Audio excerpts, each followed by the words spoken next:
আইন বহির্ভূতভাবে যদি বিএনপির ঋণ খেলাপিদেরকে আপনি নির্বাচনে আনতে চান, তাহলে আওয়ামী লীগ কি দোষ করছে? ব্যাংক ডাকাত এবং ঋণ খেলাপি লুটেরারদের জন্য আমরা বাংলাদেশটাকে হারাম করে দিব। আমার অবস্থান ঋণ খেলাপিদের বিরুদ্ধে, লুটেরাদের বিরুদ্ধে, যারা ব্যাংকের টাকা গত 17 বছর বা আসলে আমরা এই কিছুদিন নির্বাচনকালীন একটা বিষয় পরিলক্ষিত করেছি। লুটেরাররা, আওয়ামী লীগের লুটেরার, বিএনপির লুটেরার, এই লুটেরারদের পরিচয় একটাই, তারা হচ্ছে ব্যাংক খেলাপি, ভোট ডাকাত, তারা হচ্ছে ব্যাংক ডাকাত।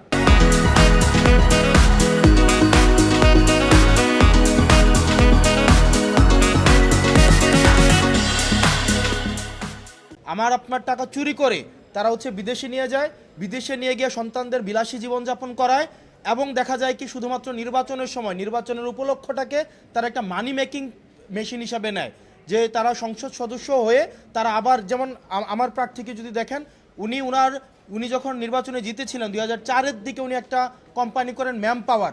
ওই ম্যাম পাওয়ারের মধ্যে উনি নিজে হচ্ছেন ডিরেক্টর, ওনার ছেলে হচ্ছেন একটা অংশ, ওনার ওয়াইফ হচ্ছে একটা অংশ, অর্থাৎ নিজের নামে লাইসেন্স নিয়ে নিজেই কাজ করবে এবং সেই টাকা আবার বিদেশে পাচার করবে। আমরা হাদি ভাই যেমনটা বলেছিল, এই যে ব্যাংক ডাকাত এবং ঋণ খেলাপি লুটেরারদের জন্য আমরা বাংলাদেশটাকে হারাম করে দিব। তারা শুধুমাত্র নির্বাচনের সময় তারা মূলত হচ্ছে তারা বিদেশি নাগরিক, অনেকে আছে বিদেশি নাগরিক, শুধু নির্বাচনের সময় দেশে আসে সুসময়ের পাখি হিসেবে, যদি উত্তর দক্ষিণ হয় তারা আবার বিদেশে চলে যায়। ঠিক একইভাবে এই নির্বাচনটা এই ব্যাংক ডাকাতরা শুধুমাত্র তারা এটাকে নেয় শুধুমাত্র একটা মানি মেকিং একটা প্রজেক্ট হিসাবে।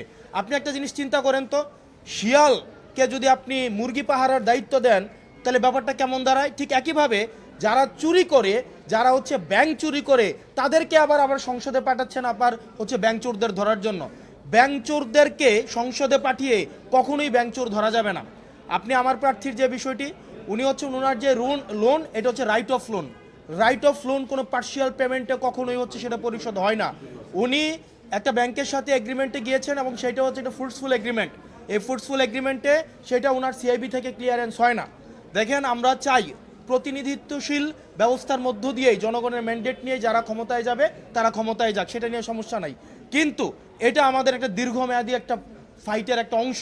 আমরা কোনো ঋণ খেলাপিদেরকে কোনো একটা এই ধরনের একটা ফাইটে আমরা অংশগ্রহণ করতে আমরা তাদেরকে কোনোভাবেই জনগণ তাদেরকে অ্যালাউ করবে না। এই ঋণ খেলাপিদেরকে আমাদের জনগণ প্রত্যাখ্যান করেছে 5ই আগস্টের মধ্য দিয়ে, পরবর্তীতে নির্বাচন কমিশন প্রত্যাখ্যান করেছে, আপিলেট ডিভিশন প্রত্যাখ্যান করেছে, আজকে হাইকোর্ট প্রত্যাখ্যান করেছে। তারা যে কোনো প্রক্রিয়া, আমরা আবার দেখেছি 2100 কোটি, 1700 কোটি, 254 কোটি নিয়ে অনেকেই হচ্ছে বিভিন্ন ব্যাকডোর মেকানিজমের মধ্য দিয়ে নির্বাচনে আসছে।